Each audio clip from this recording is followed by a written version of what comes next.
एक बार जब महात्मा बुद्ध अपने शिष्यों को उपदेश दे रहे थे, तभी एक बालक खड़ा होकर महात्मा बुद्ध से एक सवाल पूछता है। क्या हम अपने दुश्मन को घर में पनाह दे सकते हैं? बुद्ध बोले, पनाह तो दे सकते हैं। आइए इसे एक कहानी के माध्यम से समझते हैं। प्राचीन समय पहले की बात है कि एक वन में एक विशाल बरगद का पेड़ कौओं की राजधानी था। हजारों कौएं उस पर वास करते थे। उसी पेड़ पर कौओं का राजा मेघवर्ण भी रहता था।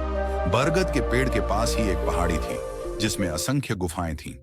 उन गुफाओं में उल्लू निवास करते थे। उनका राजा अरिमर्दन था। अरिमर्दन बहुत पराक्रमी राजा था। कौओं को तो उसने उल्लुओं का दुश्मन नंबर 1 घोषित कर रखा था। उसे कौओं से इतनी नफरत थी कि किसी कौए को मारे बिना वह भोजन नहीं करता था। जब बहुत अधिक कौएं मारे जाने लगे तो उनके राजा मेघवर्ण को बहुत चिंता हुई। उसने कौओं की एक सभा इस समस्या पर विचार करने के लिए बुलाई। मेघवर्ण बोला, मेरे प्यारे कौओं, आपको तो पता ही है कि उल्लुओं के आक्रमणों के कारण हमारा जीवन असुरक्षित हो गया है। हमारा शत्रु शक्तिशाली है और अहंकारी भी। हम पर रात को हमले किए जाते हैं। हम रात को देख नहीं पाते। हम दिन में जवाबी हमला नहीं कर पाते क्योंकि वे गुफाओं के अंधेरों में सुरक्षित बैठे रहते हैं। फिर मेघवर्ण ने सियाने और बुद्धिमान कौओं से अपने सुझाव देने के लिए कहा। एक डरपोक कौवा बोला, हमें उल्लुओं से समझौता कर लेना चाहिए। वह जो शर्तें रखें हम स्वीकार करें। अपने से ताकतवर दुश्मन से पिटते रहने में क्या तुक है? बहुत से कौओं ने कां कां करके विरोध प्रकट किया। एक गर्म दिमाग का कौवा चीखा, हमें उन दुष्टों से बात नहीं करनी चाहिए। सब उठो और उन पर आक्रमण कर दो। एक निराशावादी कौवा बोला, शत्रु बलवान है, हमें यह स्थान छोड़कर चले जाना चाहिए। सियाने कौए ने सलाह दी, अपना घर छोड़ना ठीक नहीं होगा। हम यहां से गए तो बिल्कुल ही टूट जाएंगे। हमें यहीं रहकर और पक्षियों से सहायता लेनी चाहिए। कौओं में सबसे चतुर व बुद्धिमान स्थिर जीवी नामक कौवा था जो चुपचाप बैठा सबकी दलीलें सुन रहा था। राजा मेघवर्ण उसकी ओर मुड़ा। महाशय, आप चुप हैं, मैं आपकी राय जानना चाहता हूं। स्थिर जीवी बोला, महाराज, शत्रु अधिक शक्तिशाली हो तो छल नीति से काम लेना चाहिए। कैसी छल नीति? जरा साफ साफ बताइए स्थिर जीवी, राजा ने कहा। स्थिर जीवी बोला, आप मुझे भला बुरा कहिए और मुझ पर जानलेवा हमला कीजिए। मेघवर्ण चौंका, यह आप क्या कह रहे हैं स्थिर जीवी? स्थिर जीवी राजा मेघवर्ण वाली डाली पर जाकर कान में बोला, छल नीति के लिए हमें यह नाटक करना पड़ेगा।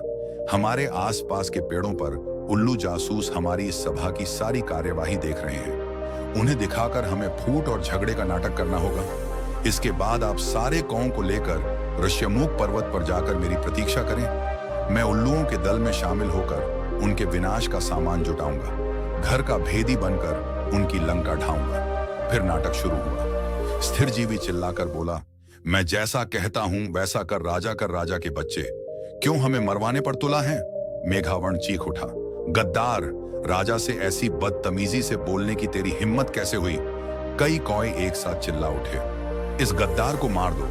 राजा मेघवर्ण ने अपने पंख से स्थिर जीवी को जोरदार झापड़ मारकर तनी से गिरा दिया और घोषणा की, मैं गद्दार स्थिर जीवी को कौवा समाज से निकाल रहा हूं। अब से कोई कौवा इस नीच से कोई संबंध नहीं रखेगा। आसपास के पेड़ों पर छिपे बैठे उल्लू जासूसों की आंखें चमक उठी। उल्लुओं के राजा को जासूसों ने सूचना दी कि कौओं में फूट पड़ गई है, मारपीट और गाली गलौच हो रही है। इतना सुनते ही उल्लुओं के सेनापति ने राजा से कहा, महाराज, यही मौका है कौओं पर आक्रमण करने का। इस समय हम उन्हें आसानी से हरा देंगे। उल्लुओं के राजा अरिमर्दन को सेनापति की बता सही लगी। उसने तुरंत आक्रमण का आदेश दे दिया। बस फिर क्या था, हजारों उल्लुओं की सेना बरगद के पेड़ पर आक्रमण करने चल दी, परंतु वहां एक भी कौवा नहीं मिला। मिलता भी कैसे? योजना के अनुसार मेघवर्ण सारे कौओं को लेकर ऋष्यमुख पर्वत की ओर कूच कर गया था। पेड़ खाली पाकर उल्लुओं के राजा ने थूका, कौएं हमारा सामना करने की बजाय भाग गए। ऐसे कायरों पर हजार थू। सारे उल्लू हूं हूं की आवाज निकालकर अपनी जीत की घोषणा करने लगे। नीचे झाड़ियों में गिरा पड़ा स्थिर जीवी कौआ ये सब देख रहा था। स्थिर जीवी ने कां कां की आवाज निकाली। उसे देखकर जासूस उल्लू बोला, अरे, यह तो वही कौआ है जिसे इनका राजा धक्का देकर गिरा रहा था और अपमानित कर रहा था। उल्लुओं का राजा भी आया। उसने पूछा, तुम्हारी यह दुर्दशा कैसे हुई? स्थिर जीवी बोला, मैं राजा मेघवर्ण का नीति मंत्री था। मैंने उनको नेक सलाह दी नेतृत्व इस समय एक पराक्रमी राजा कर रहे हैं। हमें उल्लुओं की अधीनता स्वीकार कर लेनी चाहिए। मेरी बात सुनकर मेघवर्ण क्रोधित हो गया और मुझे फटकार कर कौओं की जाति से बाहर कर दिया। मुझे अपनी शरण में ले लीजिए। उल्लुओं का राजा अरिमर्दन सोच में पड़ गया। उसके स्याने नीति सलाहकार ने कान में कहा, राजन, शत्रु की बात का विश्वास नहीं करना चाहिए। यह हमारा शत्रु है, इसे मार दो। एक चापलूस मंत्री बोला, नहीं महाराज, इस कौए को अपने साथ मिलाने में बड़ा लाभ रहेगा। यह कौओं के घर के भेद हमें बताएगा। राजा को भी स्थिरजीवी को अपने साथ मिलाने में लाभ नजर आया। उल्लू स्थिरजीवी कौए को अपने साथ ले गए। वहां अरिमर्दन ने उल्लू सेवकों से कहा, स्थिरजीवी को गुफा के शाही मेहमान कक्ष में ठहराओ। इन्हें कोई कष्ट नहीं होना चाहिए। स्थिरजीवी हाथ जोड़कर बोला, महाराज, आपने मुझे शरण दी, यही बहुत है। मुझे अपनी शाही गुफा के बाहर एक पत्थर पर सेवक की तरह ही रहने दीजिए। वहां बैठकर आपके गुण गाते रहने की ही मेरी इच्छा है। इस प्रकार स्थिरजीवी शाही गुफा के बाहर डेरा जमाकर बैठ गया। गुफा में नीति सलाहकार ने राजा से फिर से कहा, महाराज, शत्रु पर विश्वास मत करो। उसे अपने घर में स्थान देना तो आत्महत्या करने समान है। अरिमर्दन ने उसे क्रोध से देखा, तुम मुझे ज्यादा नीति समझाने की कोशिश मत करो। चाहो तो तुम यहां से जा सकते हो। नीति सलाहकार उल्लू अपने 2-3 मित्रों के साथ वहां से सदा के लिए यह कहता हुआ विनाश काले विपरीत बुद्धि।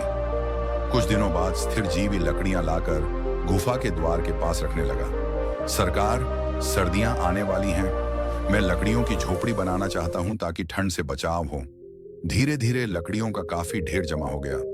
एक दिन जब सारे उल्लू सो रहे थे तो स्थिरजीवी वहां से उड़कर सीधे ऋष्यमुख पर्वत पर पहुंचा, जहां मेघवर्ण और कौओं सहित उसी की प्रतीक्षा कर रहे थे। स्थिरजीवी ने कहा, अब आप सब निकट के जंगल से जहां आग लगी है, एक एक जलती लकड़ी चोंच में उठाकर मेरे पीछे आइए।